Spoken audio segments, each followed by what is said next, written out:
ನೀನ್ ಶಾಲೆಯಲ್ಲಿ ಇರುವಾಗ ಯಾರೋ ಒಬ್ರು ಬಂದು ನಿಮ್ಮಪ್ಪಂಗೆ ಆಕ್ಸಿಡೆಂಟ್ ಆಗಿದೆ ಆಸ್ಪತ್ರೆ ಕರ್ಕೊಂಡು ಹೋಗ್ಬೇಕು ಬಾ ಅಂದ್ರೆ ಹೋಗ್ತೀಯ ಅವ್ರ ಜೊತೆ? ನಾನು ಹೋಗಲ್ಲ ಮ್ಯಾಮ್.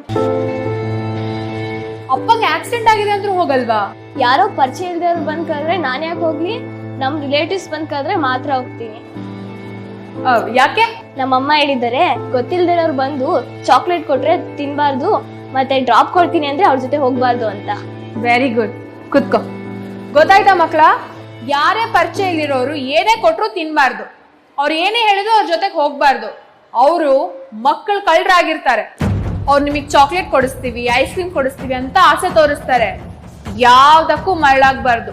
ಯಾಕೆ ಅಂದ್ರೆ ಅದ್ರಲ್ಲಿ ಅಮಲು ಪದಾರ್ಥ ಹಾಕಿ ನಿಮ್ಗೆ ಪ್ರಜ್ಞೆ ತಪ್ಪಿಸ್ಬಿಡ್ತಾರೆ. ಮ್ಯಾಮ್, ಮಕ್ಕಳನ್ನ ಯಾಕೆ ಕಿಡ್ನಾಪ್ ಮಾಡ್ತಾರೆ? ಒಳ್ಳೆ ಪ್ರಶ್ನೆ. ಎಲ್ಲರೂ ಇದ್ರ ಬಗ್ಗೆ ತಿಳ್ಕೋಬೇಕು.